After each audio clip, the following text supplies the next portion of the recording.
Fala, minha gente, tudo bem? Bora para mais um react, dessa vez ouvindo a professora Jaqueline Teixeira em uma atividade chamada Conversas Pastorais. Bora lá! Em que lugar do estado de São Paulo eu nasci? Num lugar que eu apelido carinhosamente de Mississippi Paulista. Nasci na cidade de Piracicaba. Para quem não é do estado de São Paulo, Piracicaba é uma cidade muito próxima aqui à capital paulista, mas é uma cidade, uma região que, em meados do século XIX, recebeu pessoas protestantes vindas da Guerra da Secessão. Consequentemente, recebeu um grupo de protestantes que tinha a escravização como um fundamento do Evangelho. Minha gente, sem ilusões a respeito do nosso passado, comecemos por aí. Inclusive no estado de São Paulo, nós temos uma cidade que faz festa comemorando, ou celebrando, ou rememorando um grupo que era escravagista e que foi derrotado aí no processo da Guerra de Secessão estadunidense, o que mostra que nem sempre o resultado final das batalhas resolve os problemas para sempre da humanidade, não é? Mas isso é uma marca forte, hein? Um grupo de protestantes que chega no Brasil no século XIX com a escravidão participando de sua teologia. Será que isso sumiu da noite para o dia? Será que isso desapareceu simplesmente por uma troca de ideia, um ajuste teológico? Isso já traz um dilema importante para a gente e uma questão fundamental para a gente pensar nesse processo das ambivalências. O Evangelho, de alguma maneira, fletou, se constituiu, porque o Evangelho não é um conteúdo, ele é quem? Ele é Jesus. E, consequentemente, ele é o que somos, o que vamos nos tornando. O Evangelho, nesse momento, nessa região, emerge constituindo, argumentando a escravização como uma natureza.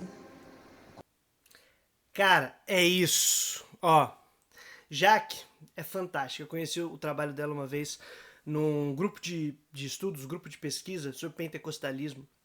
Ela foi apresentar o trampo dela, que é fenomenal, sobre os neopentecostais. Nossa, é muito massa. Quem quiser conhecer o trampo da Jaque, com a Jaqueline Teixeira, é sensacional, sensacional mesmo. Dito isso, ela é teóloga, só que, como ela mesmo afirma, não é que ela é teóloga, ela é uma antropóloga que analisa teologia. Se formou como teóloga, atuou bastante tempo, se não me engano, já que foi pastora, inclusive.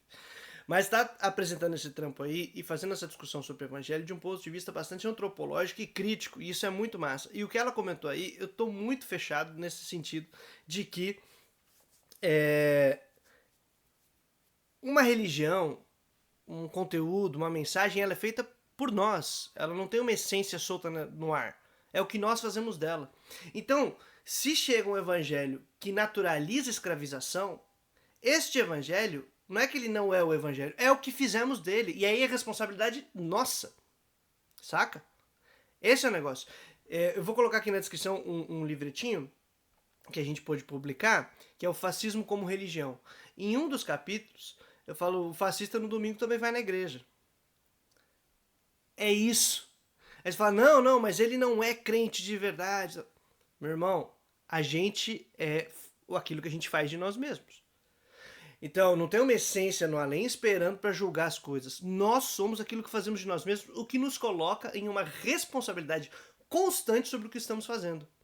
E aí cada vez que alguém diz que não, veja bem, isso não... E fica numa discussão essencialista, dizendo quem que tá com uma verdade ou não aleatória, a gente perde esta responsabilidade de assumir os nossos BO e também a nossa tarefa de realizar algo decente nessa história e na humanidade. Bora, Jaque. Você me inspira demais. Como um mandamento divino. Isso já traz um dilema fundamental nessa ideia de ambivalência. Para a gente falar de evangelho, a gente tem uma responsabilidade ética fundamental no Brasil, que é resolver o problema da racialização. Amém. E, consequentemente, como a racialização constitui mecanismos de desumanização e de atrocidade. Enfim. Tipo, vê de novo, quem puder, o corte que a gente fez da conversa com o Gedeon de novo aqui, com o Gedeon sobre os pentecostais. Ali está atravessado um dos elementos que mostra como a gente é extremamente racista sem perceber. Uma teologia fundamentalmente racista, uma posição extremamente racista na hora de observar a religiosidade popular, por exemplo. Bora lá.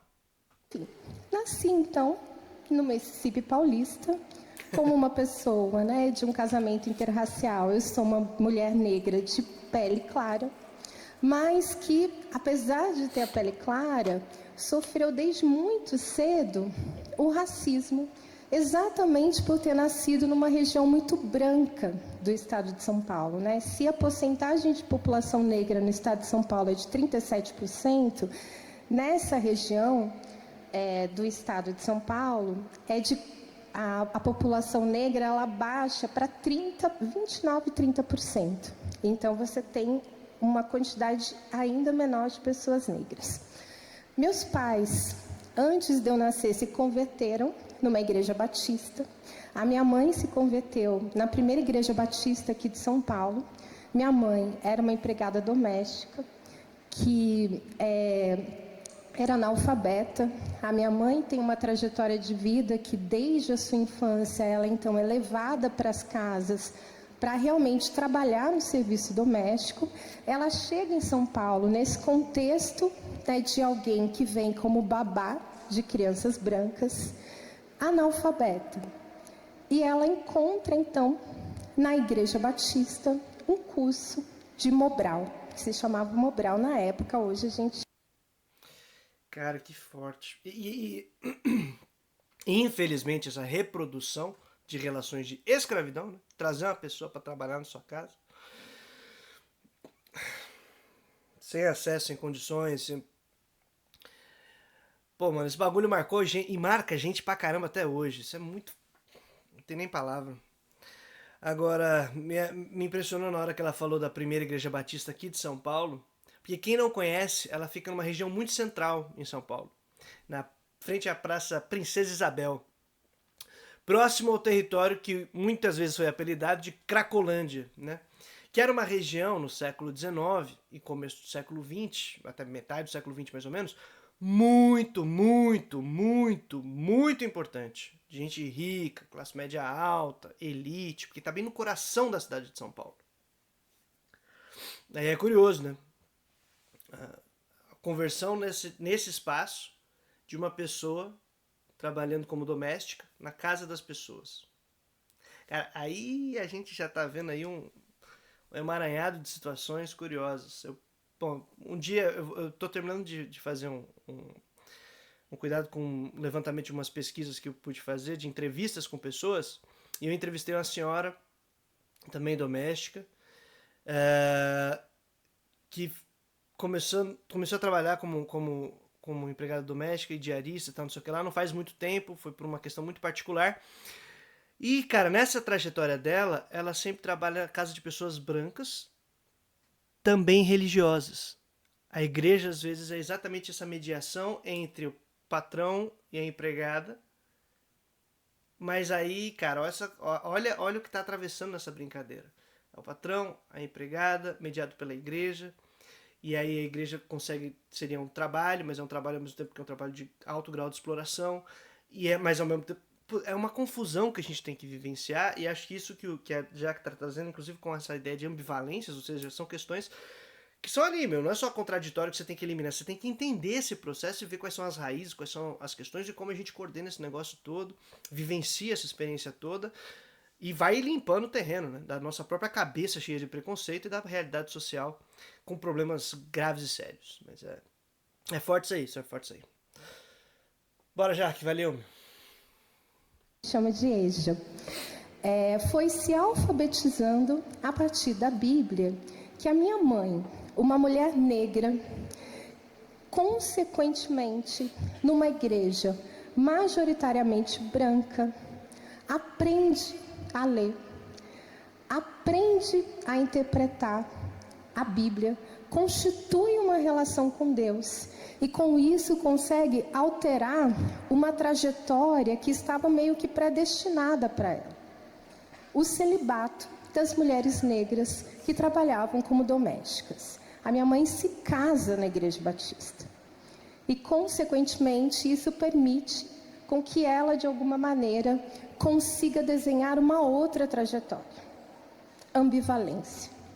Eu começo falando, de um processo que constitui, consequentemente, uma naturalização da escravização, mas posso falar também, porque o Evangelho é um quem e é um agir, posso falar também na igreja como um espaço de reconhecimento e um lugar em que, consequentemente, uma pessoa pode decidir alterar toda uma predisposição social que havia sido construída para ela.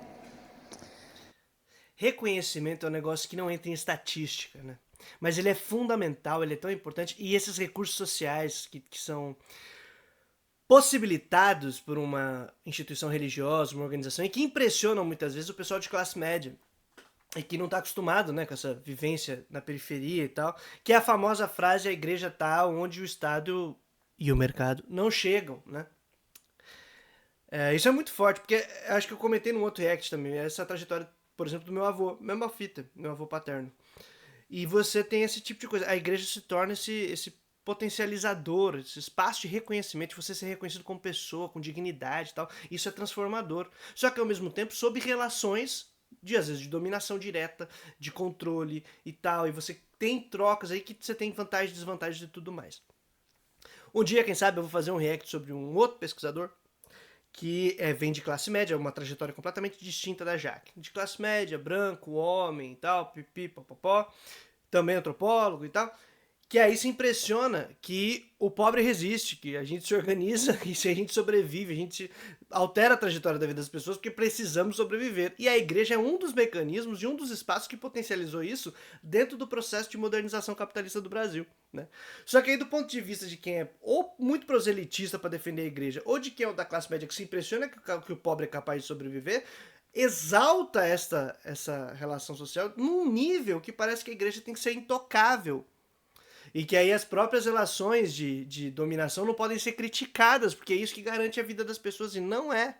Porque a igreja não é só o espaço institucional e burocrático de execução do poder. Ela é fundamentalmente os fiéis, que garantem o poder para essa instituição. Isso é fundamental. Fundamental. São as pessoas, que enquanto ponto de partida, dá legitimidade, fortalece e mesmo reproduz as possibilidades de condição das estruturas religiosas institucionais acima. Então, saber dessas coisas tem que ajudar a gente a olhar com dois tipos de crítica, dois tipos de perspectiva e lidar com essa situação, que o termo ambivalência é excelente para isso. E agradeço o Jaque por essa contribuição maravilhosa para o pensamento de análise da religião, né? Então, é isso. Tem que estar ligeiro. Para não cair nos engodos e também não ficar impressionado quando você não está na classe social. E é engraçado, porque essa questão das classes, ela passa muito desapercebida. Eu estou tentando segurar para fazer público, mas não vou segurar não. Vê meu curso lá do Evangélicos e Política no Brasil, tá? A gente trabalha muito a questão das classes sociais.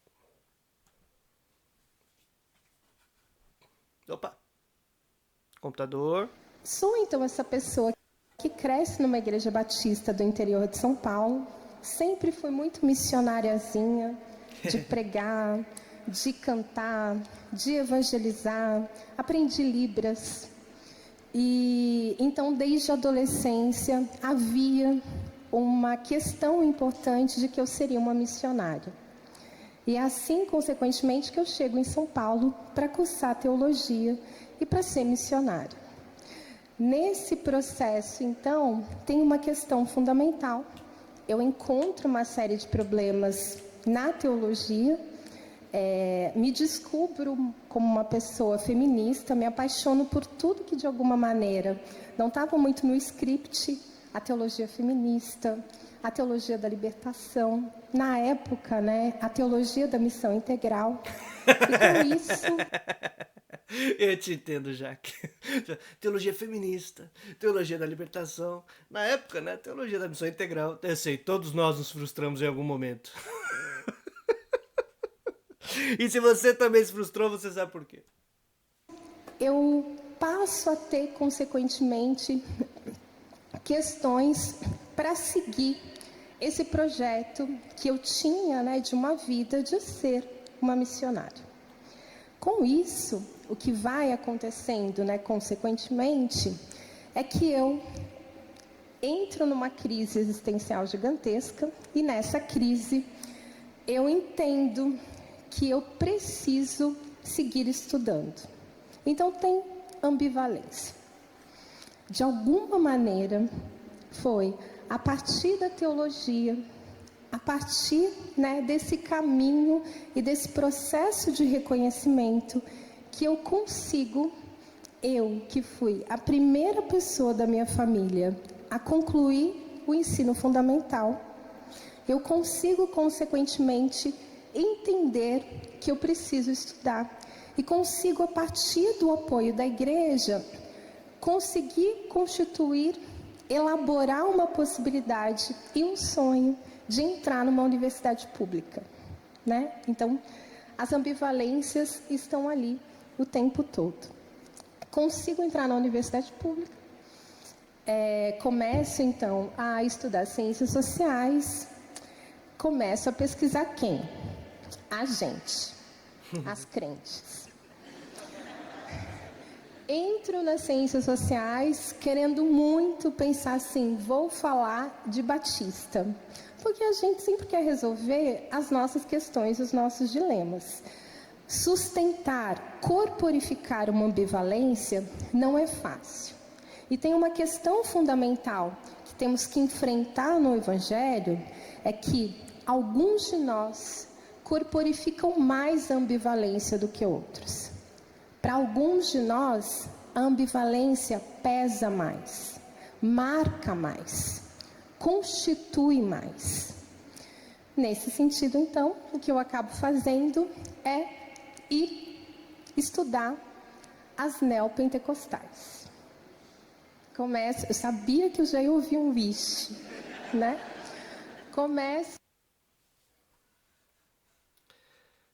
É engraçado, né? Você pega o corte do Gedeon, essa reação, quando se ouve neopentecostal, é muito semelhante, se não a mesma, quando surgem pentecostais e os reformados, do seu ponto de vista, olham para os pentecostais. Essa atividade do Conversas Pastorais é numa igreja batista. Eu acho que mais tradicional, não sei classificar. Mas, claramente, pela qualidade do vídeo, do espaço, tal, não sei o que lá, é uma igreja de classe média, óbvio. Classe média alta e tal. E aí, já dá para imaginar o público, em geral, de qual classe social pertence. E aí, desta classe e desta posição mais tradicional dentro de uma trajetória evangélica, ao ouvir neopentecostal, plau, barreira. Ixi, sacou? Bora ver. Então, a estudar a Igreja Universal do Reino de Deus. Eu sabia que também esse era uma outra coisa esperada também. Bom, a Igreja Universal do Reino de Deus, e para quem de alguma maneira, eu não sei quem já acompanhou a antropologia é um negócio complicado. Por quê? Porque o fundamento metodológico da antropologia se chama etnografia. A gente tem que fazer pesquisa de campo. E não é aquela visitinha, não, que você chama as pessoas, entrevista 3 pessoas e fala assim, acabou, ufa, já tenho meus dados. Não. São anos e anos de pesquisa de campo. O que significa que entre mestrado e doutorado, eu frequentei assiduamente a Igreja Universal do Reino de Deus por 8 anos. E sim, a minha carteirinha de batista está em risco agora. Não tenho dúvida disso. Os meus pais morreram. A piada foi boa, especialmente porque é isso. Não está mais enquadrado dentro dos nossos marcos religiosos e teológicos. Então, vai pra lá. Tá. Por isso que a risada vem. A risada vem porque é um incômodo, né? E aí, como você não pode lidar ofendendo, indo embora, ou só. Esse incômodo fica. Mas dá um rindo de nervoso, tipo, ai meu Deus do céu. Esse é o lance, né? É aquele negócio da piada, do xiste, né? De você ficar tipo, mano. Algo que socialmente não seria aceitável e a gente ri pra aliviar. Mas ninguém se perguntou por que que não.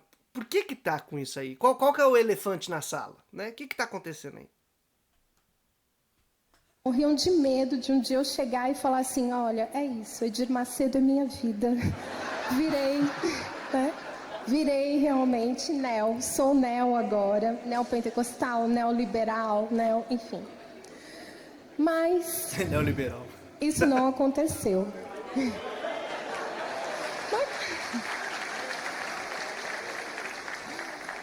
Mas essa reação das palmas me preocupa um pouquinho, viu, plateia? Não sei se você tava lá, você que tá acompanhando esse vídeo, mas me preocupa essa reação das palmas aí.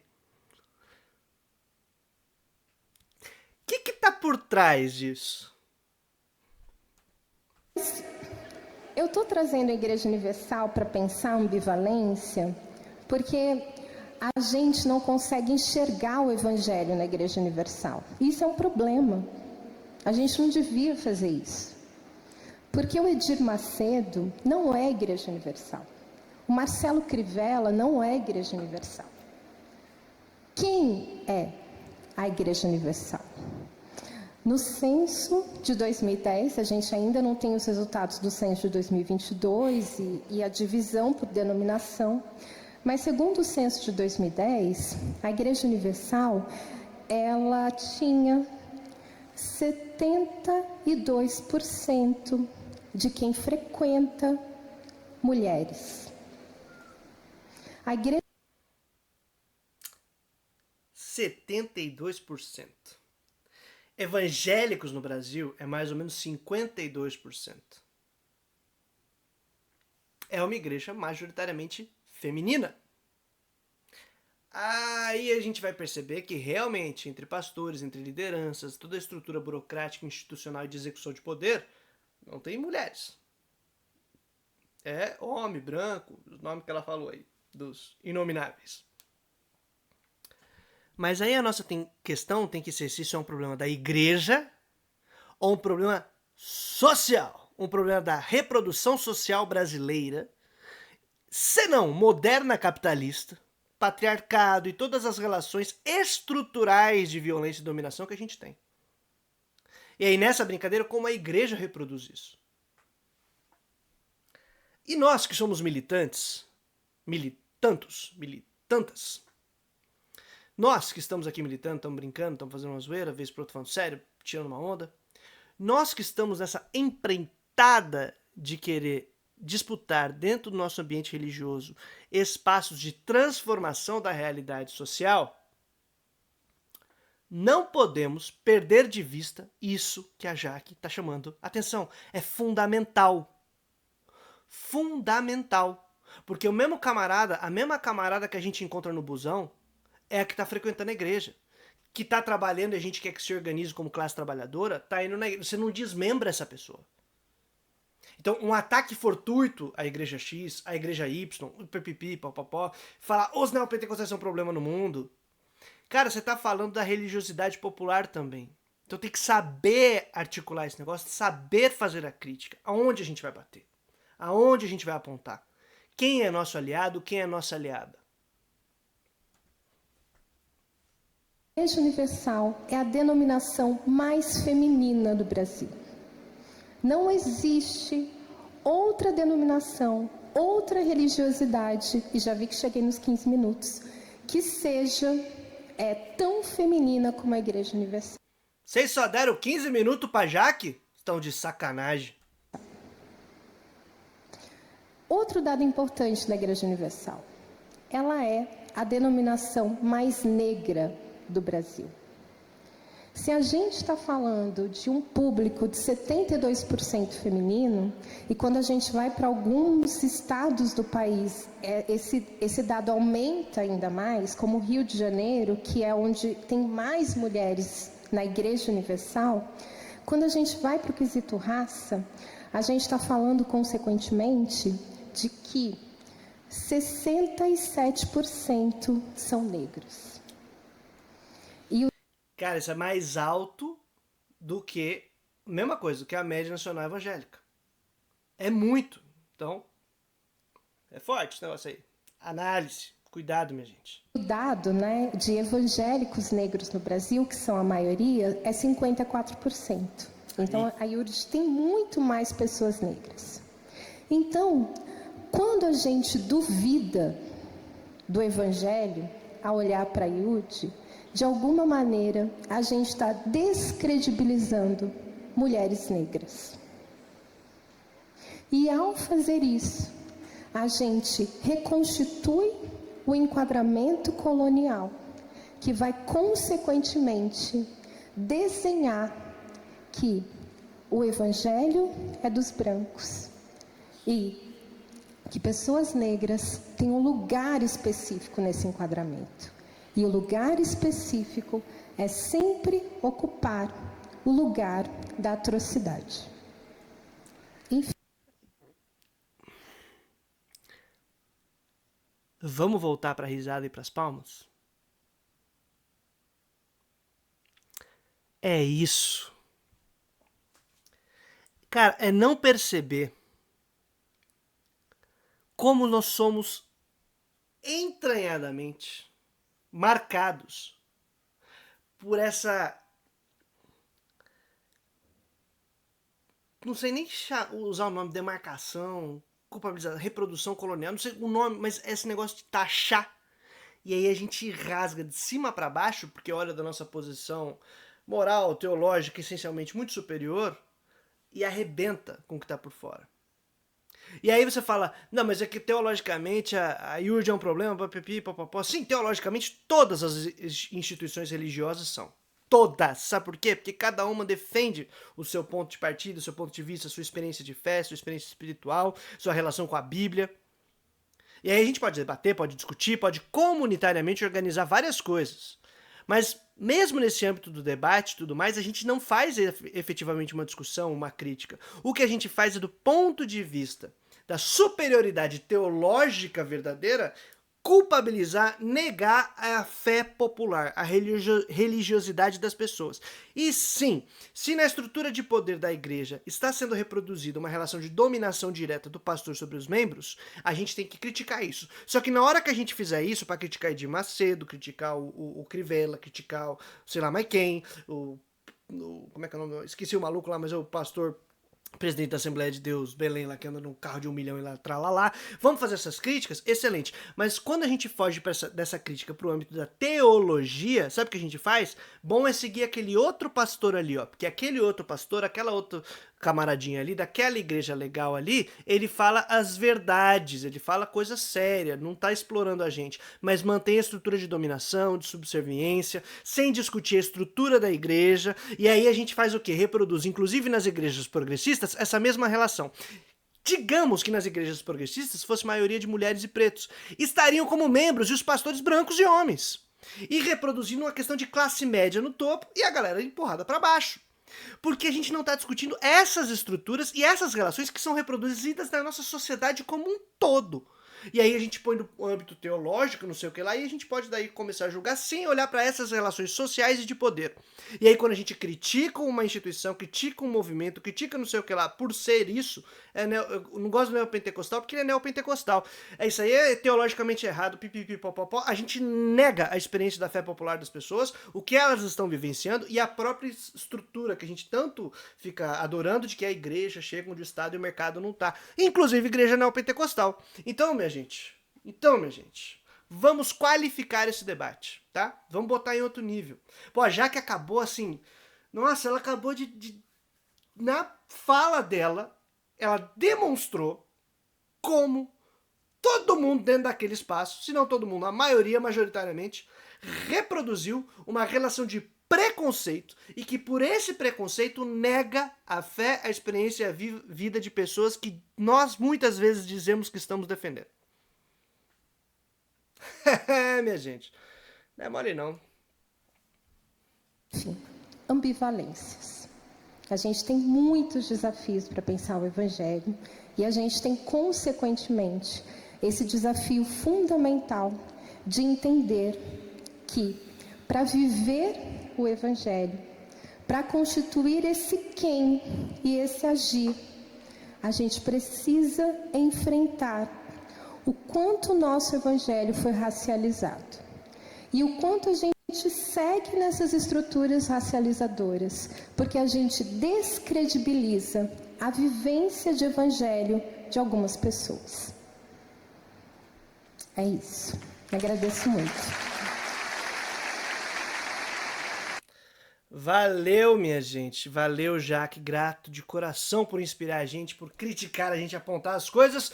E é isso, minha gente. Aqui trazendo a boa nova todo dia útil. Até a vitória final. Tamo aí. Opa, peraí, não vai embora ainda não. Deixa eu fazer minha pub. Podia estar matando, podia estar roubando, podia estar fazendo um monte de coisa que eu não deveria, inclusive defendendo o sistema capitalista. Mas não, eu só tô tentando pagar os boletos. E pra isso tô fazendo alguns cursos esse ano. E o primeiro eu vou lançar agora no dia 25 de janeiro.